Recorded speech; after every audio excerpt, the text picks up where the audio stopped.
H, vous pensez à quoi? À qui? À la série culte? À Arthur peut-être? Aujourd'hui, nous allons bien à la rencontre d'un homme passionné. Il est photographe et réalisateur, Fabrice H. Fabrice H, bonjour. Bonjour. Nous sommes à la Cité du Volcan, dans votre exposition Fenêtre ouverte sur la Réunion. Quand on arrive, on s'attend à voir surtout des photos encadrées au mur. Et en fait, non, on se trouve devant des écrans sur socle, un peu comme des sculptures, des tableaux vivants. Pourquoi ce choix de support? Parce que d'abord la technologie le permet aujourd'hui.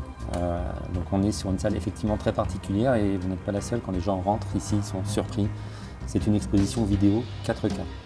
D'accord. Qu'est-ce que vous entendez par une exposition 4K? Alors la technologie 4K est une nouveauté de 2014 et qui arrive maintenant dans les foyers.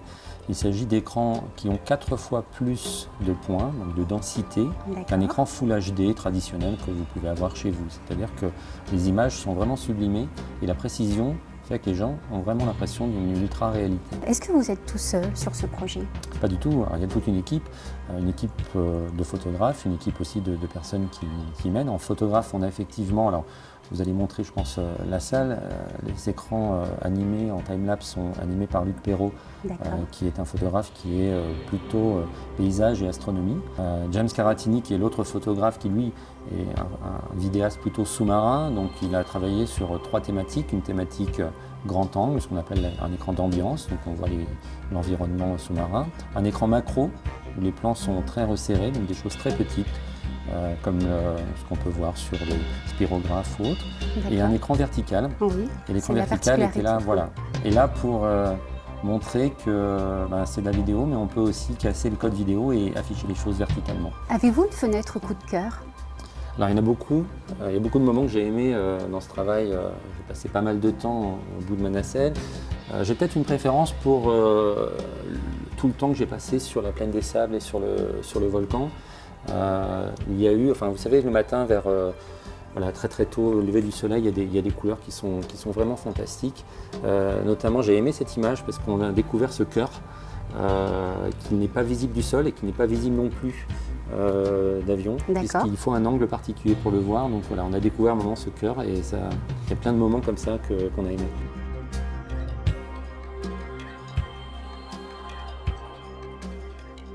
Alors Fabrice, vous nous avez parlé de drone, de technologie du drone.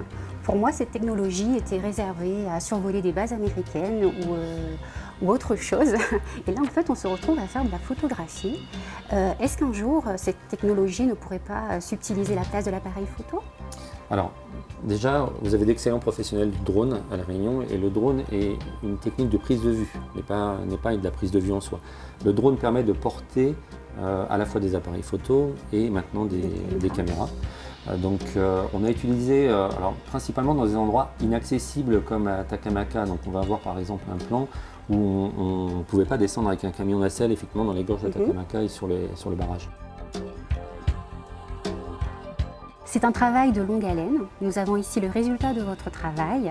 Nous allons maintenant vous suivre sur le terrain pour un shooting. C'est parti. On y va.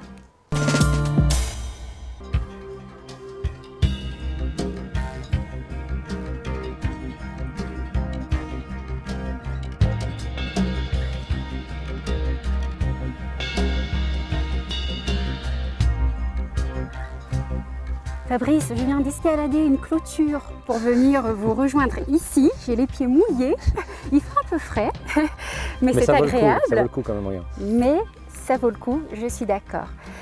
Pourquoi avoir choisi cet endroit? Alors, on parlait de météo tout à l'heure, donc là on est un peu limité. On a une couverture nuageuse qui s'installe. Là on est pas loin de midi, on est un petit peu tard pour ce genre de prise de vue. Donc je me suis dit que je voulais vous montrer ce petit coin qui est assez sympa, qui ressemble aux Alpes un peu, on peut dire. Il y a des vaches, j'aime bien les vaches. D'accord. Et ici c'est assez vallonné, c'est assez joli. Il y a des plans sur l'expo qui ont été pris ici. Est-ce que vous avez déjà fait des choses improbables pour une photo? Oui, parfois on prend des risques, on essaie de les calculer, mais parfois on ne se rend pas compte toujours qu'on prend des risques. Donc on voit la photo, on se dit tiens ce serait mieux si j'étais là-bas, juste à côté du précipice ou ce genre de choses. Et souvent on y va. Donc c'est bien d'être en groupe dans ces cas-là.